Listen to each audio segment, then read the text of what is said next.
Hey, what's the deal, YouTube? It's your girl, Miss Honey.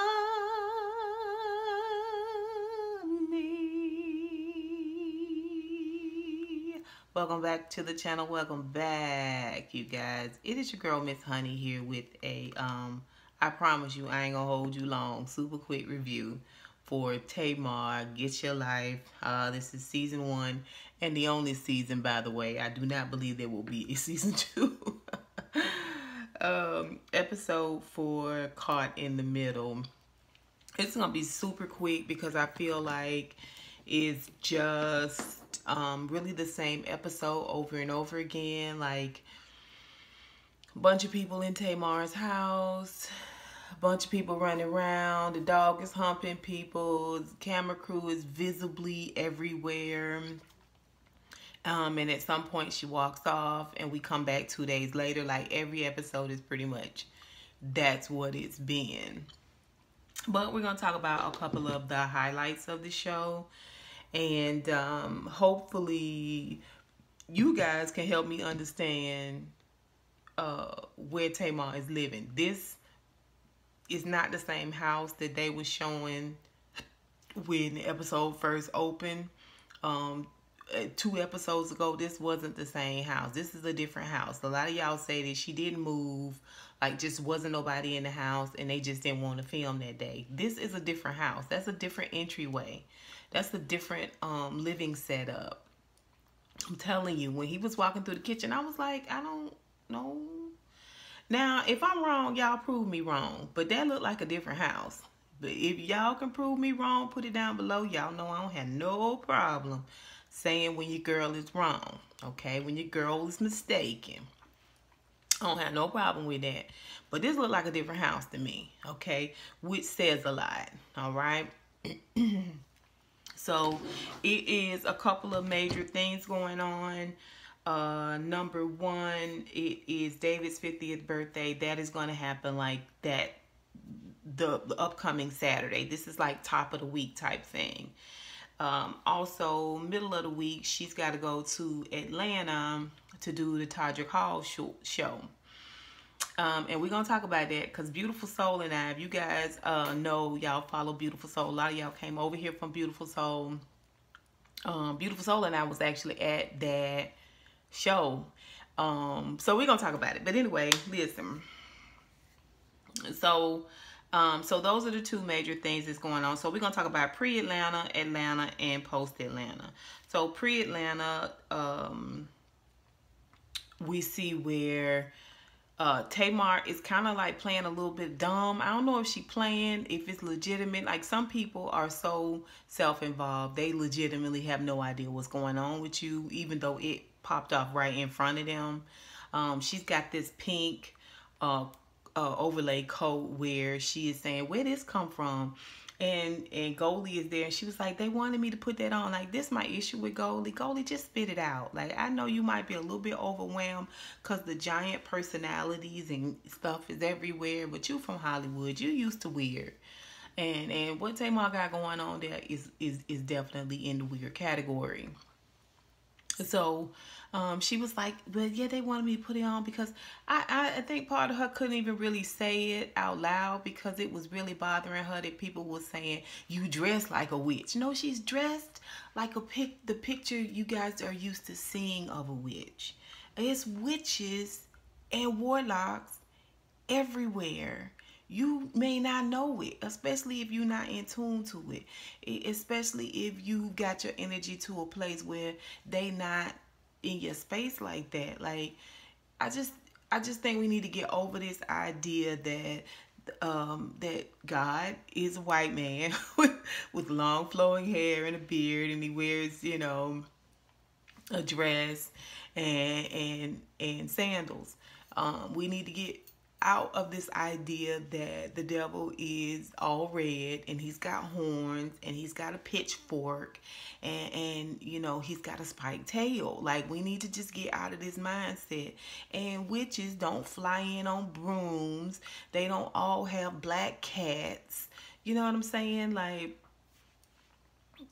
get over it. Get over it. Like, break up out of that mindset. Anyway, Um, so, uh, she was like, I don't, but she wouldn't even fully acknowledge, like, I can't believe they made you change your clothes, Goli. That wasn't, you know what I mean? She kind of tried to do it, but it had to be done in a way that it didn't reflect badly on David at all. And that's where she kind of walked the line with Goli. She was like, oh, that I don't do that. That's not what we do here. You know, I love you. But she wasn't like, Goli, I never meant to make you feel this way. I didn't want you to do that. You know, I really am enjoying, like, Goli is the sacrificial lamb here. And I feel like Goli is the sacrificial lamb from a David and Tamar standpoint. And I feel like Goli is the sacrificial lamb from a production standpoint. Okay, because Goli doesn't really have anybody to talk to but production. And so when she goes and sits down and talk to production, they look at her like she'll, like, like, you don't get it, girl. You do not get it. This is going down. And we taking you down with us. You know, they just give her this blank stare. They're not giving her reassurances, or they're not empathetic with her on camera. Not to us. I don't know where the lost footage is. Now, maybe we gonna get an episode that's got lost footage in it. I personally would like to see that lost footage, and I would like to have it narrated, because the filming is really, really weird. The filming is really, really weird, and I think I figured out what's going on, right? All right, but we're gonna talk about it. And I'm gonna write it down here so we don't forget to talk about it. Filming. Okay, so listen. But Goli's gonna finally get a chance to talk to David. Now, David comes into the house and they preface it by making the screen all black and like, David's coming inside. David's coming to talk to Goli. You know, and it's supposed to be like, oh, you think David's coming in to talk to Goli. But first, he goes and he stops when she's sitting there and she's talking to Goli about, you know, what happened yesterday and how she felt, and you know, that's not how I am, that's not what I do, and that type of thing. But you also ignored Goli, the hell out of Goli, when she came in to talk to you and Mona. You ignored her for that too. So for you to walk around like it was other people who made Goli feel a type of way, it was you that was hollering at Goli. It was you that was like, she wasn't acknowledging any of that. Meanwhile, you hear all these kids in the background. I thought it was kids outside of my own doggone house. It's David done went in there to play with Logan, and it is so loud. It really sounds like 3 or 4 kids playing now. She was like, he's supposed to be in bed. So they cut this filming and cut this supposed apology and appeasement to Goli, because she got to go in there and talk to him about not keeping Logan up. See, he using Logan one to tether himself to Tamar. He using Logan to be a disruption. Okay, now you're the main one that's talking about rules, and you don't want people around Logan, and you don't want people in your house and all this stuff. But he don't have no bedtime. You not respecting his bedtime. Like, boy, get out of here. Get out of here. David kills me acting like he's this principled individual. No, it's according to how you feel. It's according to what you want. It's according to if it's in your best interest, if it fits into your agenda, right? So you not only got him so riled up. I mean, he never really goes to bed. He is fully riled up. And the goal is to get Tamar to stop filming and come in there with them and be with them, right? It's to pull her weight, to pull her out of that. You know what I'm saying? To take some control over it. I don't think it has anything to do with her being a star or being a singer, being on camera. It's all about the fact that she's doing something separate outside of him, whatever that is. It could be gardening. It could be cooking in the kitchen. Like, if it's outside of what he is comfortable with her doing, being her being away. He's trying to draw her in. He draws her in for a moment when she says, no, he has to go to bed. This has to stop. He needs to be in bed. You know how he is when he doesn't doesn't get enough sleep, and she walks out. And then he was like, well, I guess we gotta stop playing now, you know.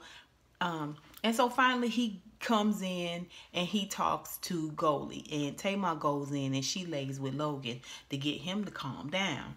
And so he talks with Goli, David does, and he tells her he's from Africa, and he tells her he's seen some things. Now, we don't get examples of these things, but he tells her he has seen some things. And she tells him, you know, tries to tell him a little bit about her work.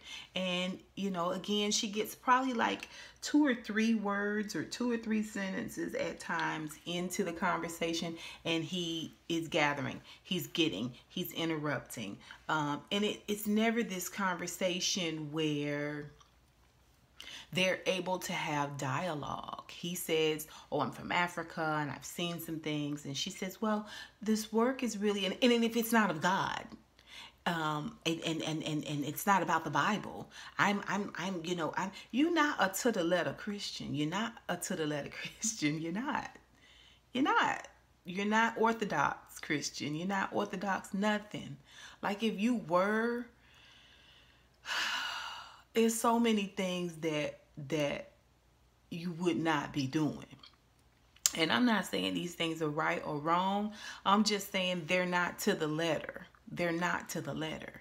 Okay? So why are you trying to hold Goli to the letter? I don't know. Why are you trying to present yourself to Goli like you doing everything to the letter, like you dotting all your I's and crossing all your T's in terms of being a Christian and a believer? Come on now. Come on now. Come on now. Come on. Bull crap, right? And so she's saying there, you know, he was like, if it's not of the Bible, and she said, well, there's this book, and he was like, well, I need scripture. And she was like, well, my love, I can't give you the exact, well, that's a problem. That's a problem. I need that. And it's at this point he realized he's running this conversation. He's got a good temperature, her temperature, how she's gonna come back. He realizes that she's not necessarily this confrontational person, and she's not loud. She's more, you know, on this, you know, holistic type of energy, and he's no longer intimidated. It's no need for him to have all these distractions because he's got her figured. He feel like he got her pegged, right? I got her pegged. Like she gonna be easy fodder. And the rest of the conversation, she can't even get 2 good words out before he grabs her and grabs her and grabs her. And she says, finally, why don't you just sit with us? We're going to go over this next dream. Why don't you sit with us and then you can see the process? Because, you know, she says, I don't really interpret it. I just sort of tell her what I see. You know, she says, I'm a guide. And, I mean, I think she does a little bit of interpretation, but she is also letting Tamar speak for herself. Like, what are your feelings? Like, what are you getting from this situation? Like, we never, by the way, ever get to see this whole dream therapy situation play out, because he says, fine, I'm going to sit with you guys and talk about it and go over it. And I mean, watch you guys go over it this next dream, and then we'll go from there. And did he say that the dreams weren't from God? I was like, I'm going to need a scripture for that, sir. I'm going to need a scripture for that. Oh. Okay, so he goes out and Tamar comes in, and they're supposed to start this dream thing, but here's the thing. David never comes back in there. So they don't want to start filming and they're filming Goli and Tamar sitting there, but because David has not come back into the room to watch them go through their process, all they filming is Tamar and Goli sitting there. That's it. Okay? And so instead of her saying, David, come in here. David, why aren't you coming in here? None of that. She says, I'm tired. We've been doing this all day. It's supposed to be just an hour here, an hour there. I don't appreciate this. I'm going to bed. Y'all got to get out. shuts it all down. All right, so we don't go over the dream. David doesn't get to sit in on it, and Tamar takes full responsibility for the whole thing by acting like she cut production because she tired. Come on, Tamar. You know we got eyes. You know we can see. All right. Let's talk about Tamar has a conversation with this guy named AD. AD sells tea. He also has this chicken spot in California. Chicken and chips. That whole thing, I was just like, whatever. Tamar goes to pick up a dress for David's party. It's funny. It's supposed to be like a 20s theme. It's funny because the look of witchcraft is so important to all of them. Don't look like you about witchcraft. And she goes and picks an outfit out that is straight out of Maleficent's wardrobe. I was like, wait, now you gonna put feathers on there? Okay, Maleficent. Okay, all right. Till you do right by me. Okay, all right. So we get to Atlanta. We get to the Todrick Hall show. First of all, the Todrick Hall show was such a production, and I'm so glad that at least in this small clip we get to see. They talked repeatedly about how well his production is put on.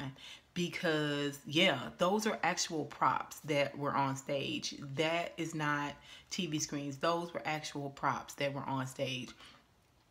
And his costuming, just like all of that stuff is put together so well. Even when Beautiful Soul and I went backstage, just people coming to get you and taking you back, and it just being organized, and just people were very ingratiating, and it wasn't a situation where it was like we was left sitting for hours and waiting for days and all of this stuff. Like it wasn't that.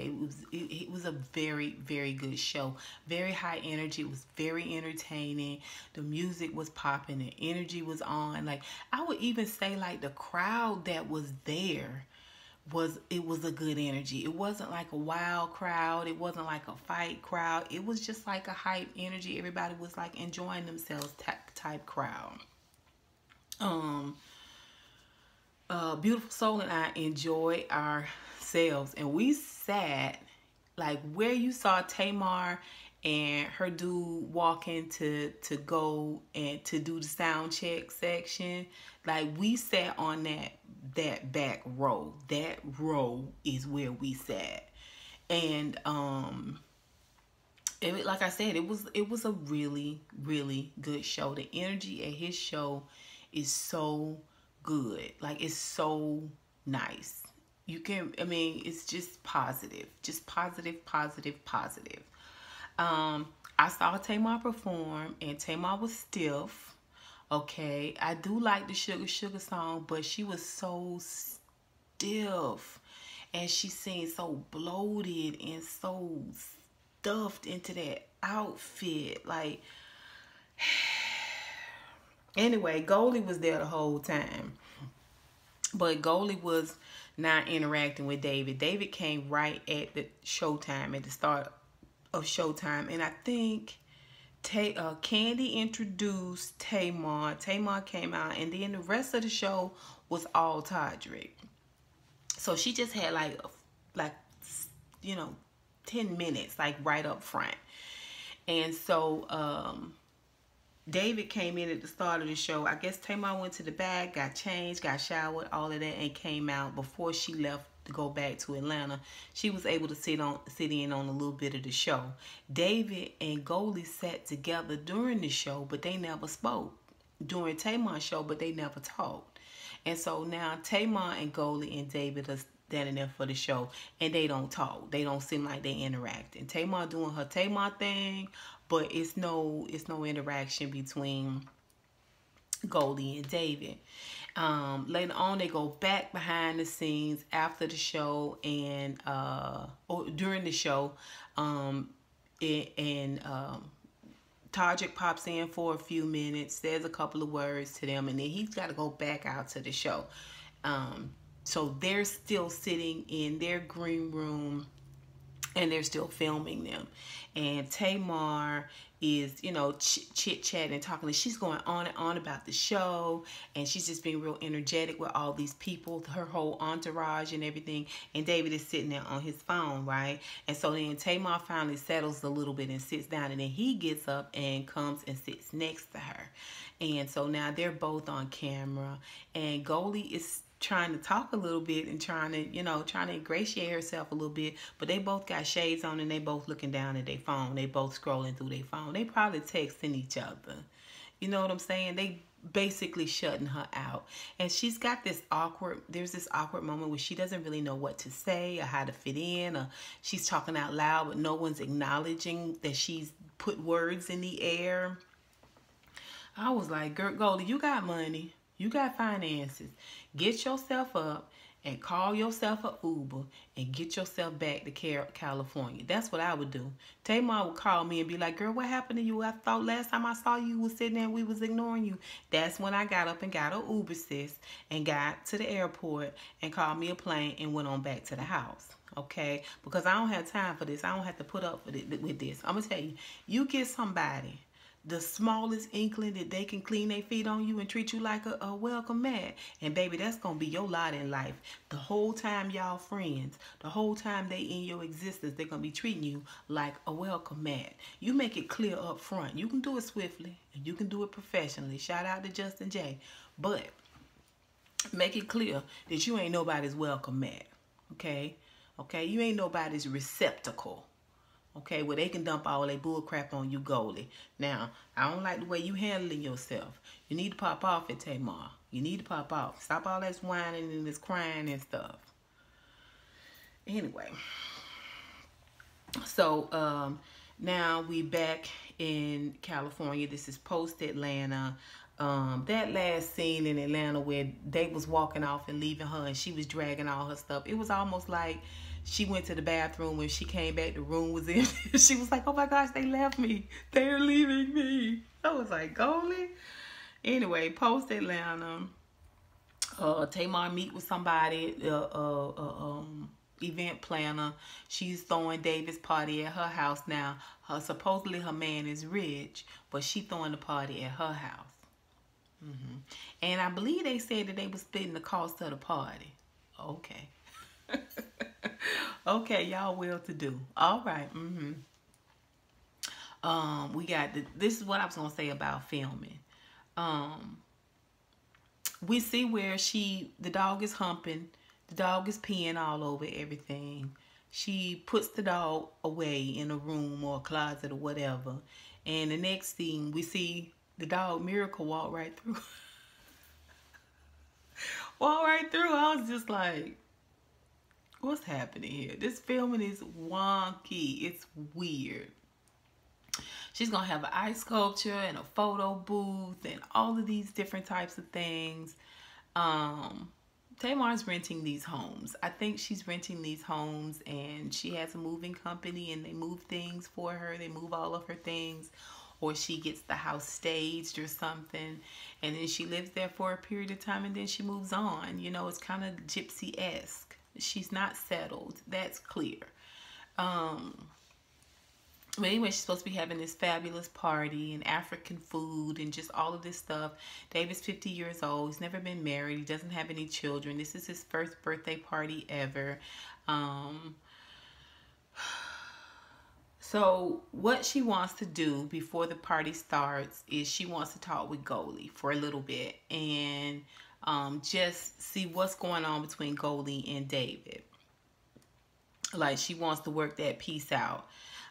This is what Tamar does, right? So Goli is sitting and waiting. Well, they're filming Goli. Okay, they're not filming Tamar. We see Tamar with a long lens at the bar, and she's eating and she's conversing. They've got some type of microphone somewhere where you can hear conversation that she's having at the bar, but they're not right there with the boom and the camera and the light and stuff filming her. And she knows this. Okay, she knows from the moment that she sits down with Goli, she's being filmed. So she makes Goli wait like an hour and a half while she eats and she drinks and she rests. you know, she said it's supposed to be my day off. So she's chilling at the bar, throwing back drinks, eating, and wing sauce and all this, that, and the other, and talking on the phone. And Goli is sitting over, and it looks like she's standing Goli up. It's because she not filming yet. She don't want to film yet. So Goli gonna have to wait until she ready to film. And Goli sits. And she waits that whole time. We can see where she starts to kind of get frazzled because she's been waiting so long. It's the same thing David did when he made them wait for him to come and watch their process, and Tamar got frustrated and walked off as a cover for him, right? It's the same thing. It's the same exact thing. That's why I say David and Tamar not that far apart. They both the same spirit. You know, this controlling, chaotic energy. When you it's like pulling a fire alarm. When something not going your way, or something not popping off like you wanted to pop off, you're not getting all the attention, you pull the alarm. Okay, and then everybody has to file out of the building. Everybody has to stop what they're doing and pay attention. Everybody has to focus on the fire, right? And so you're constantly resetting your audience. You're constantly resetting the energy to direct it back towards yourself. And this is what she's doing. She is purposely not coming and sitting down and talking with Goli because she don't want to film yet. So when she comes over to talk to Goli, she is moist up under here and here because she been drinking a little bit, right? She toasty a little bit. And Goli is now trying to have this in-depth conversation with her that's meaningful, and she's trying to really express her feelings. And Tamar's like, she doing the same thing David did. She not letting her finish. She's taking these long spurts of explaining herself, which is, it seems like she's just taking her turn, but her turn is disproportionately large. Like when it's Goli's turn, she gets to say 3 sentences, and then we get 20 minutes of Tamar talking, basically. I'm sure it was like 20 minutes this, and she's a little buzzed.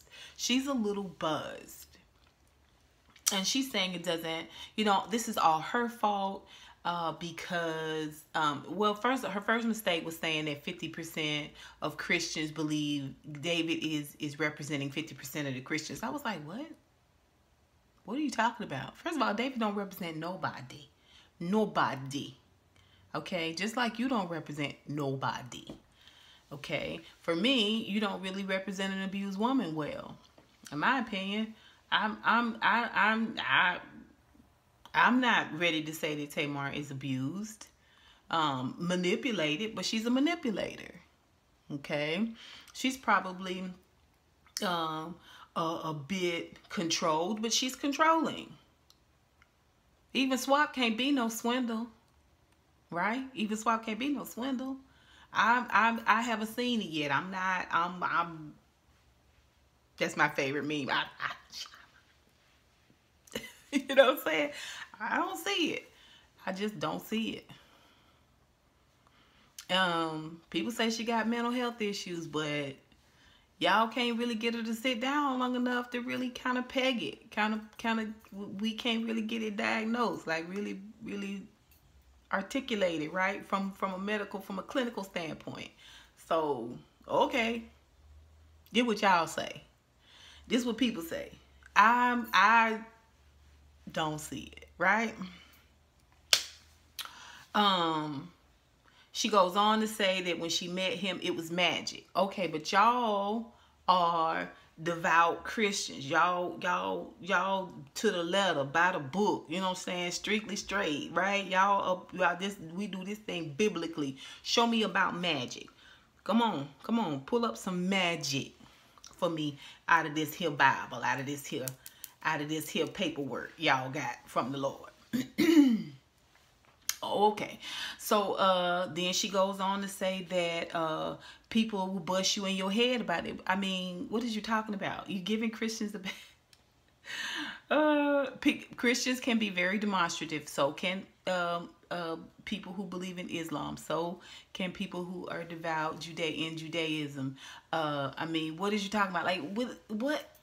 I don't. She's buzzed. She's buzzed. Okay, and so she says it's her fault because she let him into something he shouldn't have never been into. That goes across the board. It's across the board, sis. From him thinking that that your house is his house. For him to think that he can dictate what Logan's daddy can and cannot do with Logan. How Logan's daddy can and cannot be. That's your fault too. Because at the end of it, you know, it's meant to appease Goli, but at the end of it, Goli is like, she thinks that David put Tamar up to taking all the blame. Tamar is taking the blame because she is the blame. She's the blame. Yeah, he's a wild ass on the loose. Yeah, he's a controlling, manipulative, probably user. Probably. Okay, he definitely has ulterior motives. No one's negating that. No one is negating that. All I'm saying is they are feeding off of each other. They are no different than two crackheads. Okay, you can't say he's a worse crackhead than she is. You can't say that because they both crackheads and they both feed off each other. And if you attack one of them, they both gonna attack you. And that's what we're seeing here. That's what we're seeing here. They're both the same monster. They just coming about it differently. We just see them differently from the male and the female perspective, but they are both the same energy. The same energy.